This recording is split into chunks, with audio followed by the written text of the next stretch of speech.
If I had a nickel for every time I was trapped in an incomprehensible megastructure, the origins of which forgotten or intentionally left ambiguous, searching for answers, suffering the consequences of those before me who tore at the fabric of reality by toying with forces beyond our ability to comprehend, well, looks like I'd have 2 nickels. Not a whole lot of nickels, but pretty weird to have it happen twice. Dilapidated megastructure exploration is a niche I never expected to become entranced with, but here I am fawning over something I never knew existed until roughly 1 year ago with the release of Lorne's Lure, the lure of which scratched an itch previously only exposed by the exploration of the time-worn and abandoned structures of Portal 2. The monotone, regular office spaces and overgrown, infested chambers reveal to us that we're not really the main character here. Events have already taken place. The big moment has already passed. We're not the start of the story, nor are we going to be there for the end. I think what makes a world feel alive as well as mysterious is the element that we're just a piece of something much larger. Our start isn't the start. Our end isn't the end.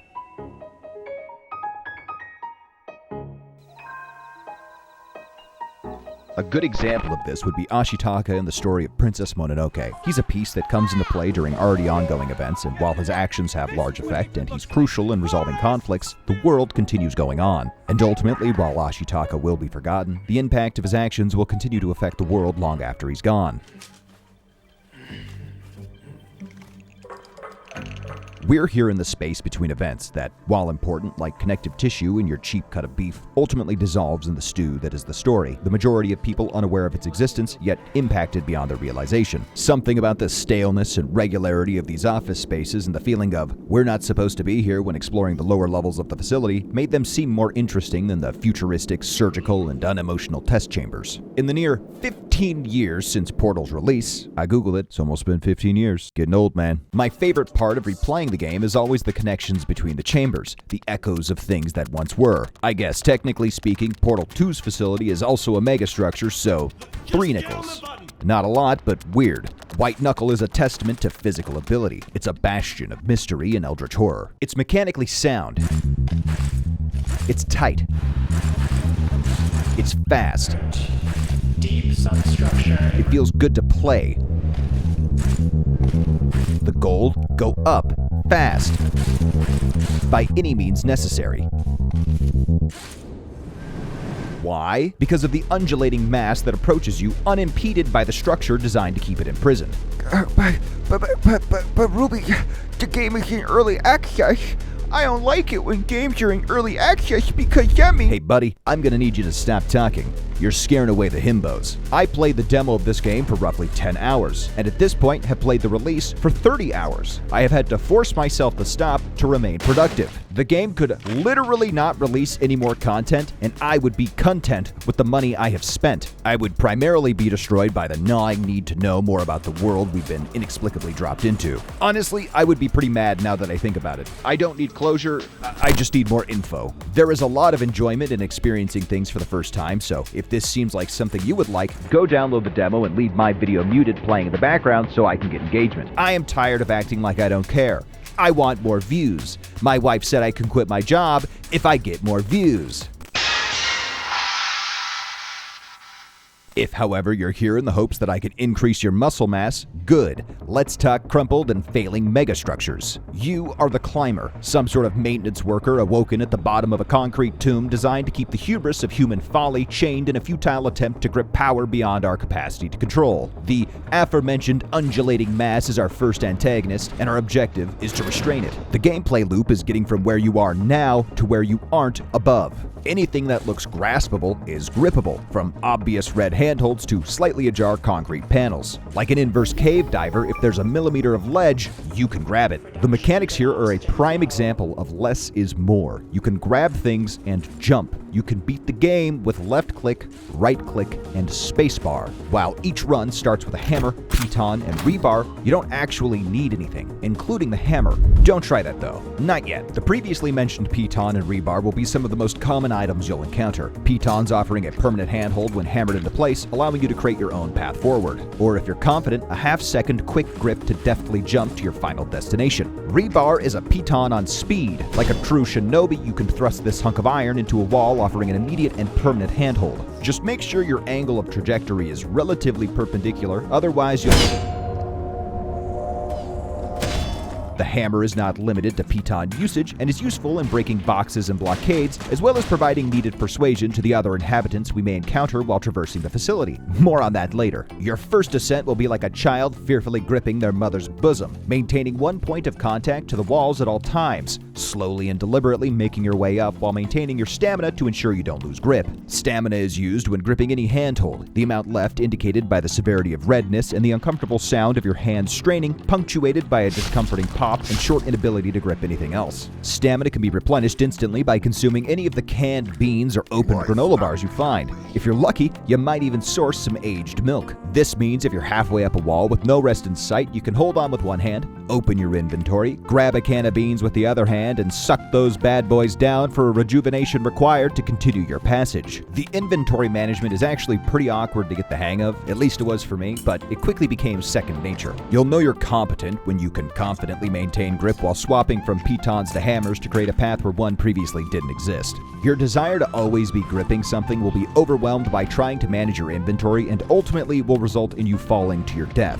Being able to manage your inventory is useful and ultimately required to save yourself in dire situations, but is a crutch for peak performance. Momentum is important and tricky to master. It's now easier for me to quickly scamper up a wall with jumps and careful timing of stamina exertion than it would be for me to slowly place a piton. Less times for something to go wrong, if you catch my drift. The ruined and failing structure is broken down into different sectors or regions, kind of like biomes in Noida, the first of which is silos. Each run of White Knuckle starts here, specifically in the sub-region of deep storage, the atrophy of which is the genesis of our upward jaunt. Within these sub-regions are rooms or tiles, the order of which is random and sometimes mirrored. I was initially disappointed in this. I expected the game to be more like Lorne's Lure, a set path forward and specifically designed experience, the more traditional one-note, unchanging journey. My primary concern was the roguelike nature would detract from the entrancing setting and tight gameplay. I was very wrong. My disappointment was only a result of my misunderstanding of what the game was. While the structure of our path is somewhat random, the rooms we escape through are precisely designed. There's the obvious and safe path, but after a few times through, you may notice a piton that you previously ignored, revealing a faster but riskier avenue. A path you thought requiring an item to proceed can be circumvented without using any equipment and be faster. Slowly but surely, the riskier paths become even more reliable than the safer paths you took initially. While the ascent you take varies, there are some constants. After 300 meters, you'll encounter one of two potential subregions, Air Exchange or Shattered Chambers. Preceding the second subregion, you will encounter a break room. This break room is a safe haven until you leave. I'm not sure if you noticed, but each room is punctuated by a large pneumatic hydraulic airlock forcefully closing after your passage. You will notice that their intention to contain the mass is quickly overwhelmed. This one actually works, at least until you leave. This space offers up a chance to store any cockroaches you've managed to capture to be used in future runs or purchase something from one of the corporately sponsored vending machines. These vending machines can spawn in multiple rooms and will have a limited stock until more items are unlocked, which is then randomized. Betwixt these two vending machines is a DNA alteration machine. Here you can select perks to aid you in your climb. With a rather simple and painless procedure, you can become the maintenance worker of your dreams. Regardless of preparation, you inevitably will need to continue upward. I generally dislike Air Exchange and prefer Shattered Chambers, but I'd gladly take a lucky Air Exchange over an easy Shattered Chambers. The formless and lonely mass that pursues us is not the only occupant of silos. You will commonly encounter barnacles and blood bugs. I fucking hate blood bugs. Undeniably the most frustrating enemy. Their interaction with you will be immediate and punishing. You were holding on to that? Not anymore, dipshit. The rage these little assholes have caused me is immeasurable. A confident climber can circumvent these little flies, but if you're looking for the safe option, it's best to smack them with your hammer and be prepared to grab something when they inevitably bonk you off the edge. Barnacles are less frustrating unless, of course, they decide to have an orgy and a choke point. You are able to beat them to death, but typically it's not really worth your time. If you come into contact with one of their tentacles, they'll swiftly pull you towards their spiky central masses, but they're not strong enough to pull you so long as you're gripping onto something. This gives you ample time to lightly tap them with your hammer to remind them to only tongue those who consent. To the experienced climber, a well-positioned barnacle is a means of quick transportation upward. Your time in silos ends at 600 meters, another brutalistic oasis protected by a hydraulic door greater than the ones from before. If you're anything like me, here you'll begin to take notice of a path less traveled. The secrets of the facility will begin to peek through, a broken ladder that hides away a peaceful resident of our shared tomb, and a cryptic memo that confirms we're not the first ones through here. Surely nothing bad would come from holding this cute little larva, right? After sealing away that pesky amorphous mass, we're given a real checkpoint. Here, like before, we can purchase a perk, potentially experimenting with foreign DNA, but most assuredly, we can store our mind on a floppy. Either purchased or sometimes found, a floppy disk serves as a version of you. You can now die and come back to this point, at least until you run out of floppies. You will also lose anything in your inventory, so be prepared for that. Surely the process of backing up your mind is sterile. Oh my goodness. An elevator? You didn't have to. Thank God. No more climbing? Are you kidding me? God damn it. Welcome to the emergency route of Pipeworks. Ideally, we would have gone straight to Habitation Yellow, where surely everything is hunky-dory and no human experience have gone awry. Lucky us, we get to explore a festering, rotting sewer filled with refuse and waste. Drainage system is our first sub-region and unfortunately one of the most forgiving areas. Not much other than the setting has changed from silos. The path forward can seem a bit less obvious, where a piton may seem needed, a keener eye may notice a protruding brick. Barnacles tend to be a bit less avoidable as they occupy 90% of the path before you. It's a good time to mention that the rebar you've been carrying can also be used as a weapon, a very deadly weapon. You may begin to notice out-of-the-way paths only accessible by using other tools at your disposal like rope rebar. A simple toss may open up a more straightforward, quicker way to the top. To my dismay, drainage system will give way to one of two smelly hells, the pipe organ or waste heap, both offering different challenges to overcome. I normally feel that I have a very good sense of direction in video games. I don't get disoriented very often. Pipe organ changed that. Not only does the path wave and twist up and down and back on itself, but there is a literal distortion effect that stretches and contorts your perspective. This makes the claustrophobic and disjointed pipes seem even more disorienting. There's also steam, literal steam jets. The rusted and worn down pipes belch steam in regular intervals. For the record, when you're hit by steam, it hurts, causing you to relinquish any and all grips that you may have had moments before. The panic of the mass approaching can make you foolishly attempt to try to speed through the steam before an advantageous cycle presents itself, catching you in a loop of singed skin and lost grips. On the contrary, Waste Heap provides some of the largest tiles in the game. Without a specific path laid out in front of you, it can be overwhelming. There's no longer just up, but left and right, up and over, and even around and about. The heap also introduces us to striders and gas bags. Striders being a helpful and sorrowful moving climbing wall offering a quick and varying way to access otherwise inaccessible paths, and gas bags providing a speedy ascent when hopped on, allowing you to skip large sections of the climb. Your poison being the choice between choking hazy claustrophobia with a hint of electrical excitement and second-degree burns, or that of agoraphobic zoophobia and the chronic fear of having to make choices resulting in analysis paralysis. At the 1200-meter mark, we encounter a new challenge, the largest and most daunting room yet, the transition from the Underworks to Habitation Yellow, this final ascension being our path to Sanctuary and escape from the mass. This hurdle brought me back to the days of playing Spelunky 2 and mastering the Tiamat skip. We've spent all of our time rushing and now we're forced to slow down, pacing ourselves and utilizing all the skills we've gathered up until this point. Planning, a mastery of momentum, and steel nerves are required. Or honestly, I could just throw some rebar at the buttons. Kids, don't work hard, work smart. We are, however, required to manually engage the final release. I have practiced and completed this sequence a couple hundred times at this point, and I still feel my hands get cold with sweat. And with that, we've made it. This is Habitation Yellow, the pentultimate pneumatic seal appearing to sufficiently hold the unstoppable mass. Our need for speed seems to have abated for the moment. Another break room, another perk, a lull into a false sense of safety. The game makes you feel as if things are changing until...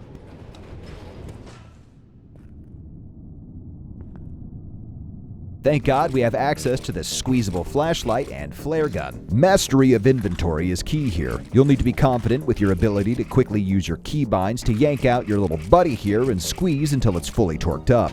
Well, at least the primary enemy here is darkness. Thankfully, we're no longer being pursued. Wrong! Mr. Teeth is here! Mr. Teeth is here and he's hungry. This shaft is being serviced by Mr. Teeth and we're in his way. I don't know, man. It's called service shaft. That's the sub-region. There's a joke here. I don't know. Shaft is a funny word, okay? Cut me some fucking slack. And that's canon. He's very hungry and you're just a cute little snack. Mr. Teeth can be handled by shooting him with a flare gun. While a direct hit isn't needed, it sure does speed up his TTFO, better known as time to fuck off. Even if he's in the process of fucking off, he can still kill you, so generally just put some space between him and you. Make sure to be mindful when using the flare gun, as it does pack quite a punch. Now would be a good time to discuss a slightly advanced piece of movement tech.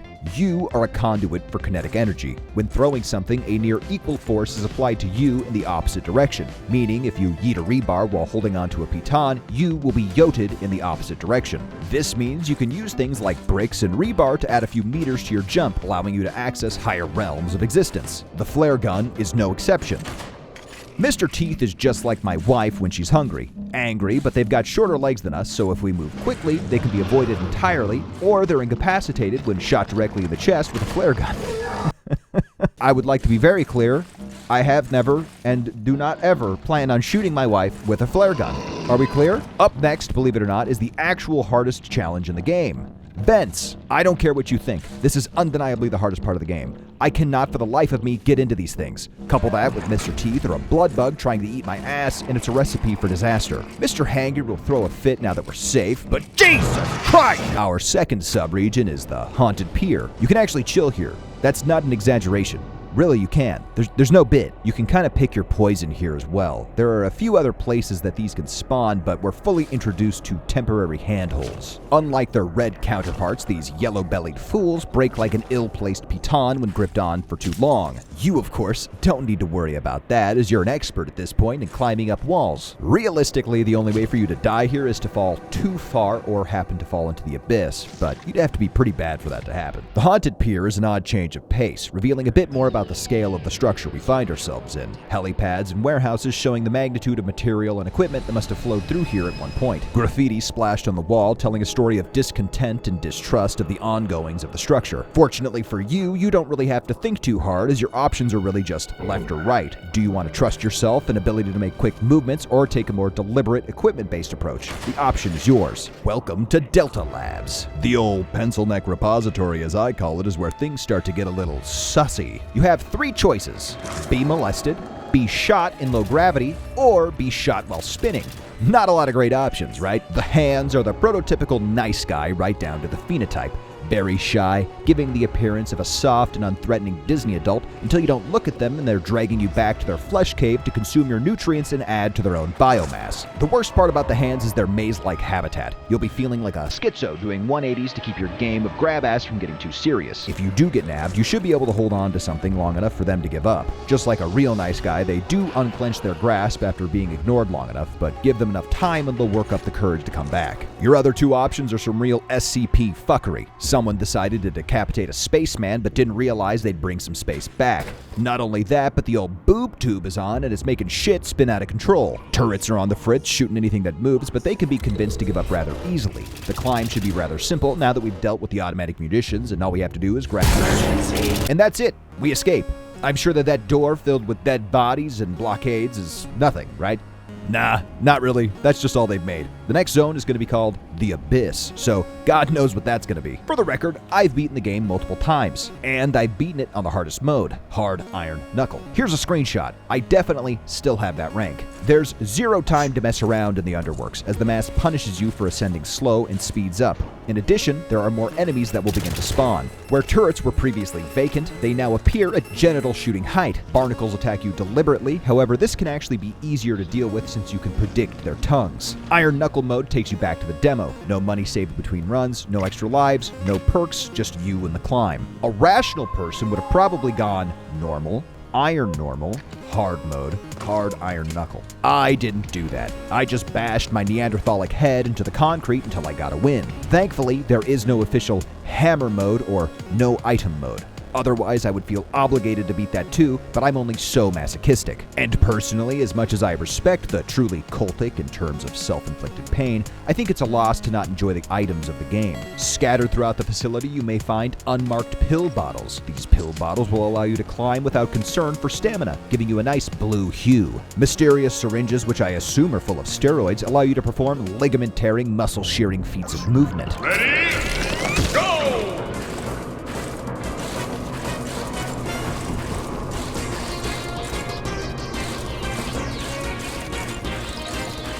Excellent! I do think that the perks can make the game a bit trivial, which is fine. The game is hard and shouldn't be gatekept by masochistic freaks like me and you. They can be quite a bit of fun. More stamina, increased gripper girth, and you're saying I can alter my DNA with experimental, unknown LDNA? Sign me up! Since beating the game, I've spent a lot of time searching. For what? Crumbs, details, lore. I need to know what's going on. Cryptic graffiti and helpful messages, hidden repositories and convoluted missives. Those floppy disks you find sometimes have data on them.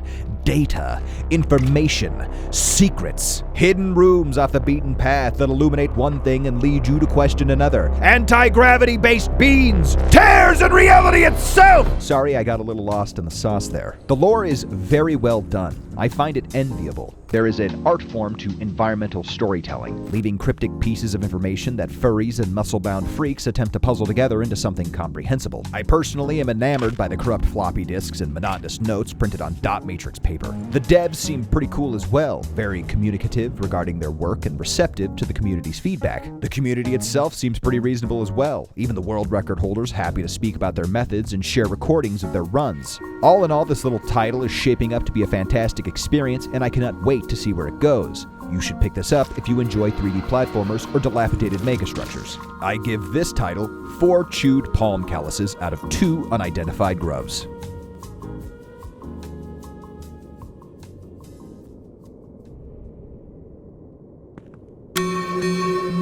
Not done yet. Access denied.